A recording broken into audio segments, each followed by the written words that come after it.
All right. Last week, if you weren't here, we tried to cover the names of God throughout the Bible. And we ended up covering one of God's names. And this could be a misunderstanding on my part. I felt like it was really important, and I felt like I was not getting across quite why it was important. So we're going to do a bit of review, and then we'll cover another name that we didn't get time for last time. So let's turn again to Exodus 3. This is where God reveals his name to Moses. And I want to start by saying something about names. Names have to do with relationships. God says of Moses in Exodus 33, I have known you by name. Now, God knows the names of everything. In Psalm 147, we read that he created all the stars, and he gave them all their names. So he knows the names of all the stars. Jesus tells us that he knows the number of the hairs of our head. He knows everything. He knows everybody's name. But he makes a point of saying, I have known you by name. It's not a statement about his knowledge, technically speaking. It's about his concern. I've known you by name and favored you, Moses. There's a relationship involved when you know someone by name. God often calls people out by name. Adam, where are you? Abraham, Abraham.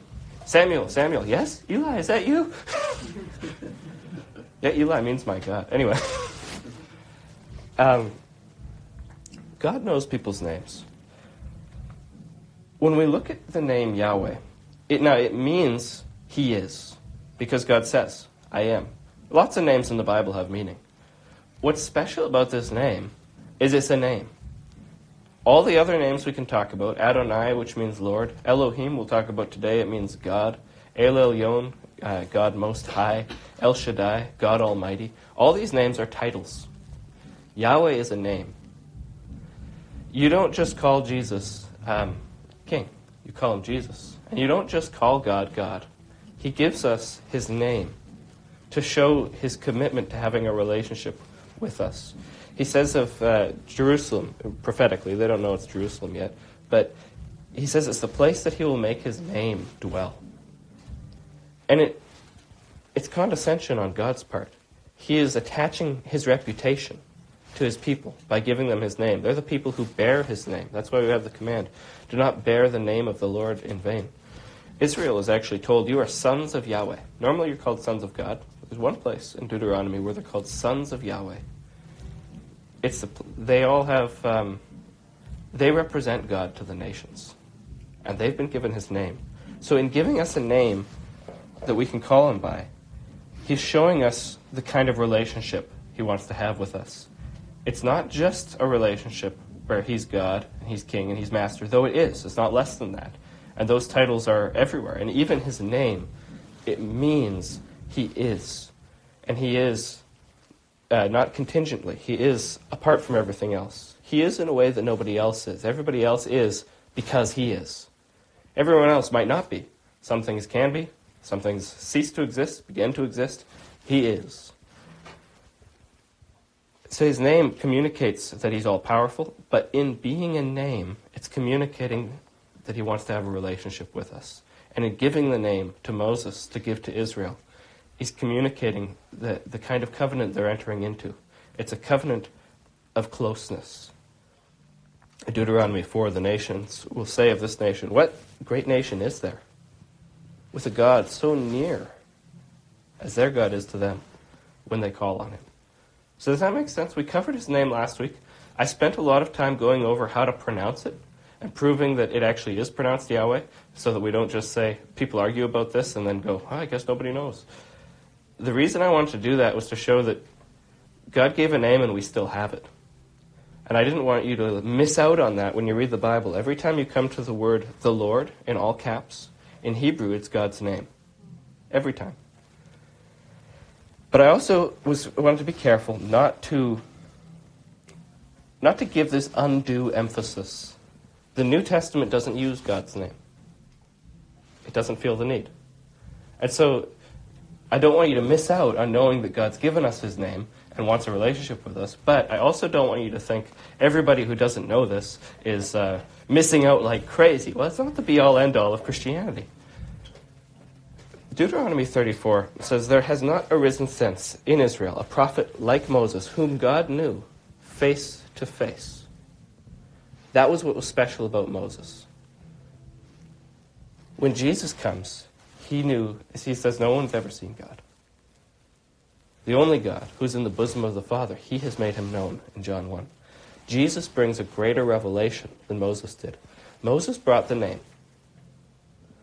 Jesus, in his humanity, is the image of the invisible God.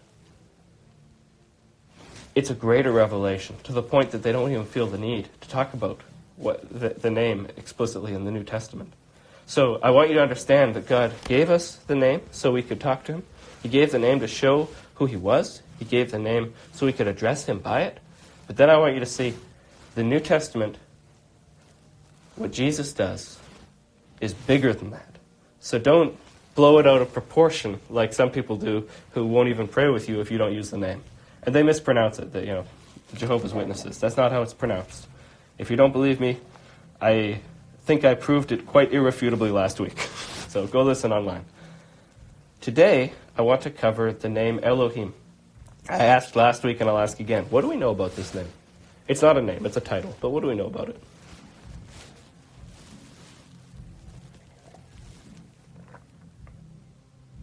Anything at all. Even things I've already said.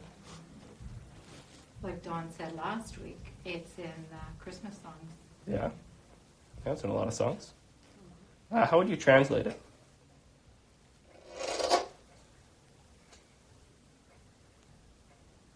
All right.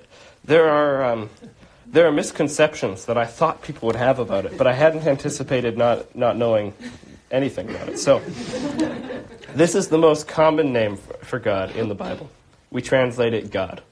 It's just the Hebrew word for God. There's actually three forms. There's El, which is the short form. Elohim is the long form. Eloah is the singular form. If you know grammar, you'll know that means this isn't the singular form. It's the plural form. In English, we make something plural by adding S to the end. In Hebrew, they have two ways of doing it, depending whether it's masculine or feminine. Im is for masculine, ot is for feminine.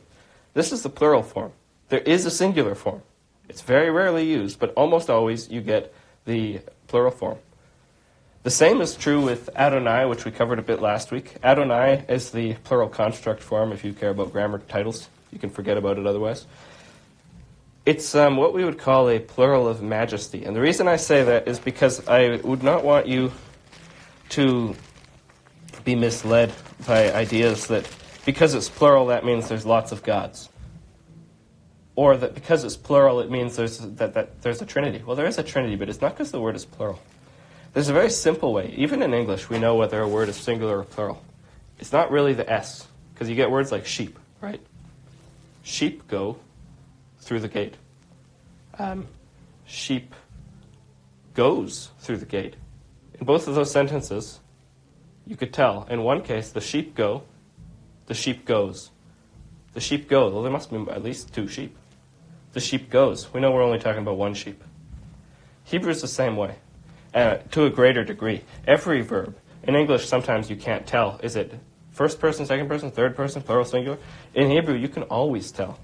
When it says in the beginning, God created the heavens and the earth, created looks different. If it's plural, it looks different. If it's singular, it's very clear whenever it's talking about God that it's singular. But there are times when it's used in the plural. And so what I want to present to you today is two statements that are going to sound like they contradict, and that show you why they don't and why that matters. First statement. God says, I alone am God. There is no other. He says it in Deuteronomy 4. He says it all over Isaiah. There is no other. You shall have no other God besides me. Second statement. There are lots of gods in the Bible. Now that should sound shocking to your ears because we don't use the word God for anybody but God in our Christian circles. Welcome. You're just in time for the part where I said there's lots of gods in the Bible. You walked in at the wrong moment. But I will show you. Even that statement, you'll have no other gods before me, kind of assumes there's other. Now, sometimes it's just because there's false gods. And God can say, I defeated all the gods of Egypt and Israel. He can talk about the gods of the nations. And in doing so, he isn't really saying whether they exist, how powerful they are. But he uses the word for them. But there's a few ways I want to show you this word is used. Let's look at Exodus 22. Does anybody have NASB or King James? I have NASB. Perfect. I need somebody who doesn't have ESV, because the ESV translates it wrong, but it's what I'm going to read. It actually helps that you have both, because if you didn't know Hebrew, having both ESV and NASB would tell you what the word was. So, Exodus 22, verse 8, looking at some laws about thieves. If the thief is not found, the owner of the house shall come near to God to show whether or not he has put his hand to his neighbor's property. You get the same thing in the next verse. Both parties in the second half of the verse shall come before God. The one whom God condemns shall pay double to his neighbor.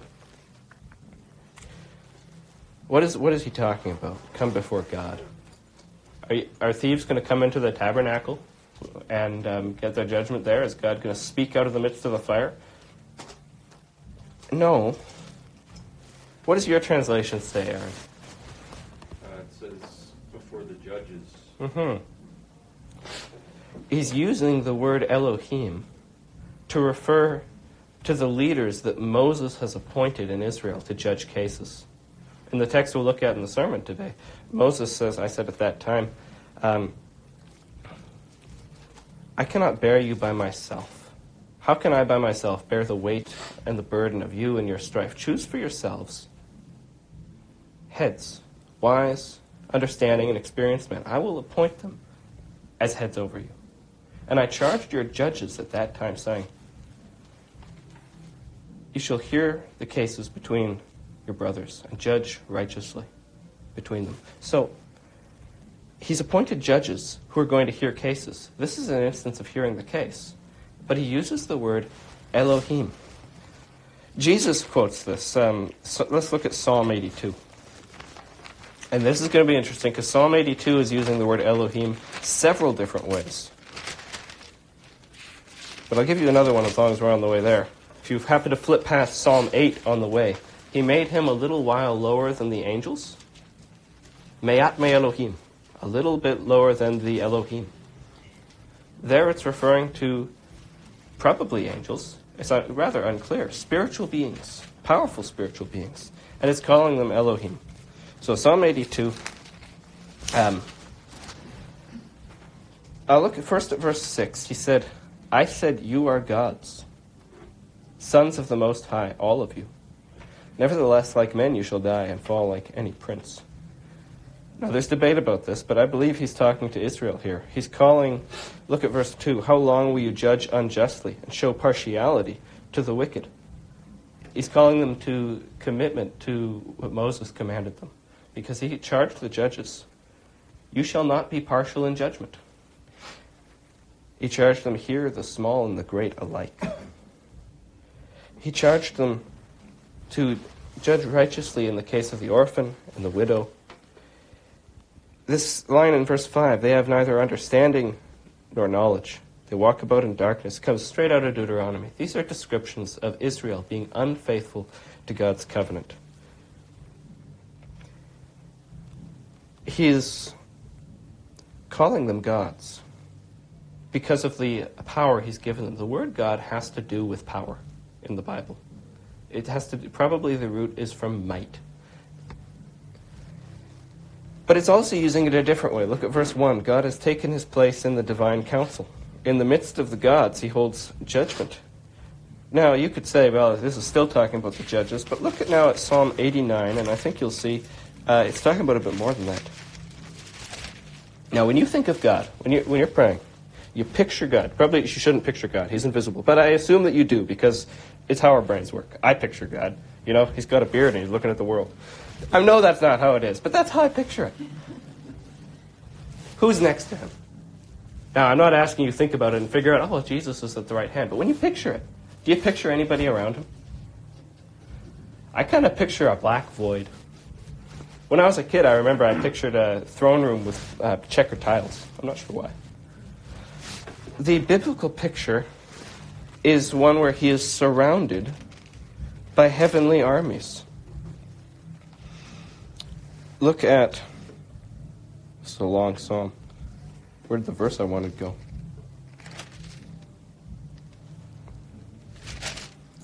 Let me know if you find anything about heavenly beings here.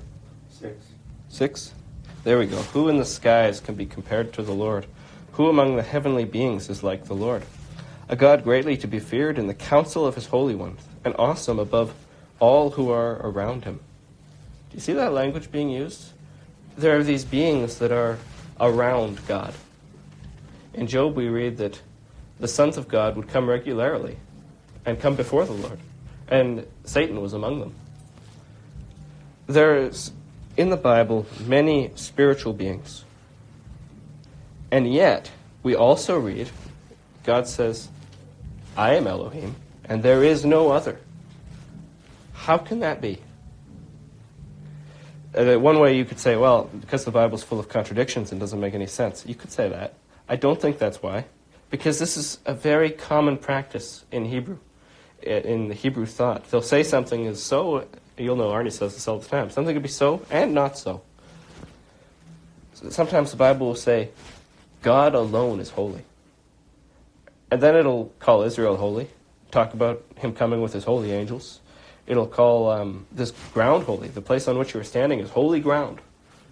It'll call the inner part of the sanctuary the Holy of Holies, or in some translations, the most holy place. It's called most holy. And yet God alone is holy.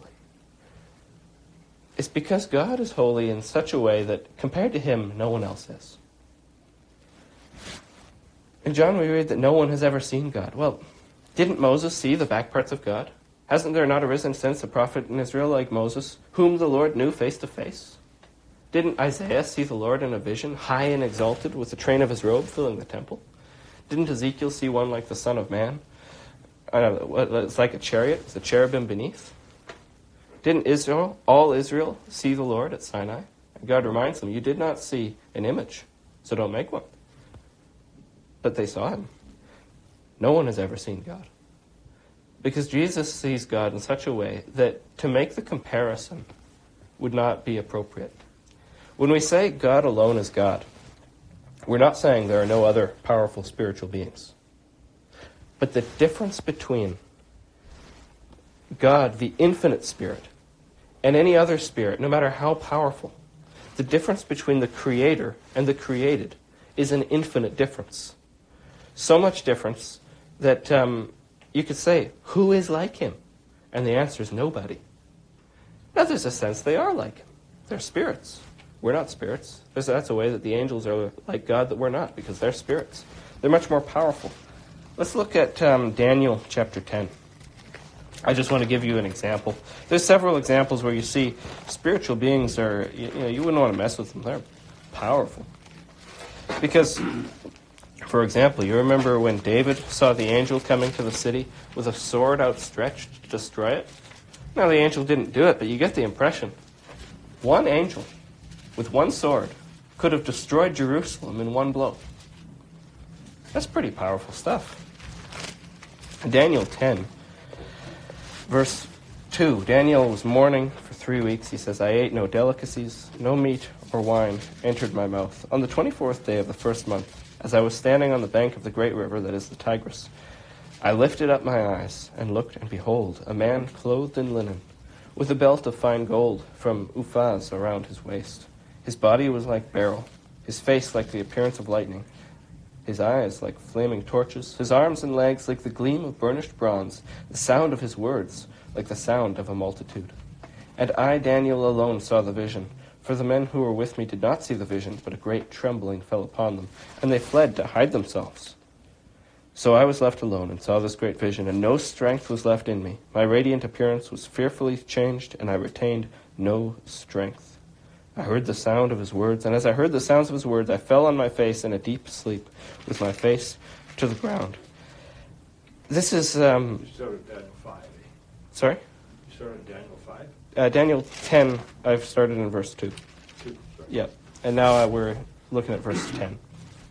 This is a very powerful being. But Not only is he so powerful that Daniel, when he sees him, falls to the ground in fear and has no strength, even those who can't see him are afraid and run away. I don't even know if they heard. Just the presence of this being was terrifying. And yet, look at verse 13. The prince of the kingdom of Persia withstood me 21 days. But Michael, one of the chief princes, came to help me, for I was left there with the kings of Persia. Just think about that for a second. This crazy, powerful being. Now, I don't know who the prince of Persia is, but apparently he can stand up to this guy and delay him in his plans. And then there's this angel Michael that is powerful enough to come and help out. But even then, he's delayed. I think sometimes we have a kind of simplistic idea about spiritual things and what goes on in the world. We just believe in the things we can see. The Bible assumes that there are powerful spiritual beings that are at work in the world. You remember when the man's eyes are opened, he says, those who are with us are more than those who are with them. And the guy's like, what are you talking about? But his eyes are open and he sees the armies of the Lord all around. Normally you can't see it, but the assumption is there are spiritual beings at work in the world. And the Bible uses the word Elohim, or God, to describe them. Even Satan is called the God of this world in Ephesians. And yet, God says, I alone am God. There is no other.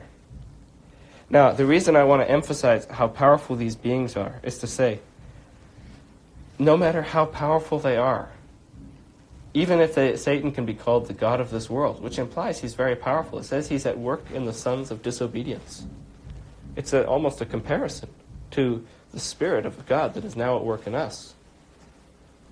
But the difference between infinite and finite, between creator and created, is an infinite difference. To the point that I think it's with good reason that these things fall out of our minds and we don't think about them much. Because God is so powerful that all other gods, anyone else who claims power, Jesus rightly says to Pilate, you would have no authority unless it had been given you from above.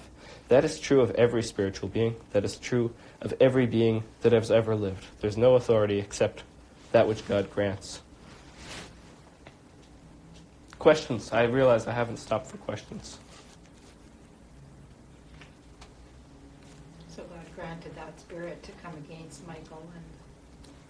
Well, it's like... it gets complicated because when you look at how powers work at the level we can see, you could look at any war, any person that's ever come up against anybody. And God says in Lamentations 3, actually let's just turn to Lamentations 3. It's an important issue that we probably won't be able to satisfactorily answer today because Christians have been worrying about it for as long as there have been Christians. But I do want to just make the point. In the case of, if I can find Lamentations, there it is, right where it was before.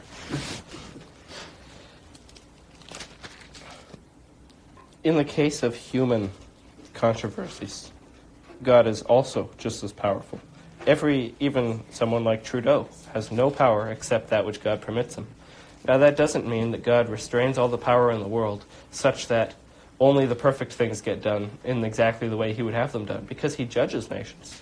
When you look at Assyria, Isaiah 10, God says, Assyria is the rod of his wrath. He's using Assyria to beat Israel.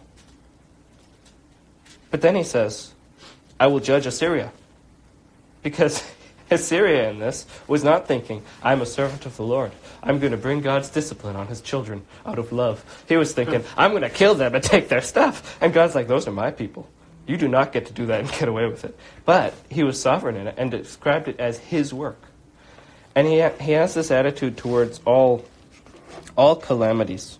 In Lamentations 3, we read, let me just find it here. Verse 37, who has spoken, and it came to pass, unless the Lord has commanded it? Is it not from the mouth of the Most High that good and bad come? This is in the context of the destruction of Jerusalem. Jerusalem is the city where God's made his name dwell, and it's been completely destroyed. The reasoning here is, he could have just said, God prophesied this would happen. And it happened. So obviously, God was behind it. He argues universally. Is it not from the mouth of the Most High that good and bad come? He's making a statement about all things that happen. All of it is from God's hand. And it's the same in the spiritual world. It's much like when we're talking about someone like Trudeau. Sure, he has no power other than that which God permits him. But, he's still, I could say this even on YouTube, will stop me maybe. He's still evil. But in the same way, Satan's evil. And yet, God has permitted him a time to roam about. It's a time that has an end to it. And that's true of all evil. God permits it for a time. In our case, he's permitted us a time to test us. He gives us time, even as we go on sinning. Even if he knows your life's going to end in sin and you're going to go to eternal destruction, he still gives you time in his mercy to change your ways. He gave the Amorites 400 years. Israel was suffering in Egypt for those 400 years. His people were suffering, and God still gave the Amorites time to repent. So, yes, God gave Satan power, is a way you could put it, but we don't want to think too simplistically about it, because the world's a complicated place, with lots of evil people, lots of evil spirits, lots of good people, lots of good spirits. Does that sort of help? Yeah, it does. Other questions? I'm feeling like we're on track today. I'm going to end early.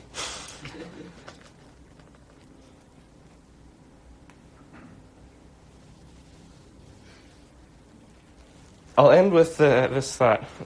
This month we've been covering who God is.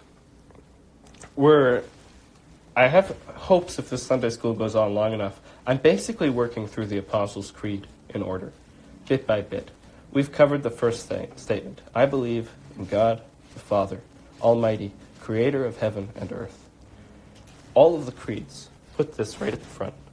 The belief that God is all-powerful. I hope what you've seen as we've looked at his names, the name God is on almost every page of the Bible, except maybe in Esther, maybe. It's everywhere. The name Yahweh is on almost every page of the Old Testament. The name Adonai is in our Bibles on every page. God's power, that he's almighty, that he's the Father. Deuteronomy puts it this way. Is not he your Father who created you, who made you and established you? That he's the creator of heaven and earth is fundamental to reading the Bible. I've covered it in hopes that not just that you'll see it, but that we'll be led to worship God because of it. There's one of the church fathers, Gregory Nazianzen. I envy his heart. When he was teaching some catechumens, people who were about to be baptized, he was teaching them about the Trinity, and he said, when I think of the one, I think of the three, and then I think of the three, and I think of the one, and I think of the one, and I think of the three, and then he goes something like, leave me be a moment, I have to worship God. I am so hard-hearted. I talk about these things, and I delight in the coolness of it, and sometimes I just forget to worship.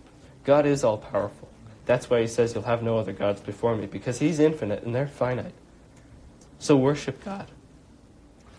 Close with me in prayer. Lord,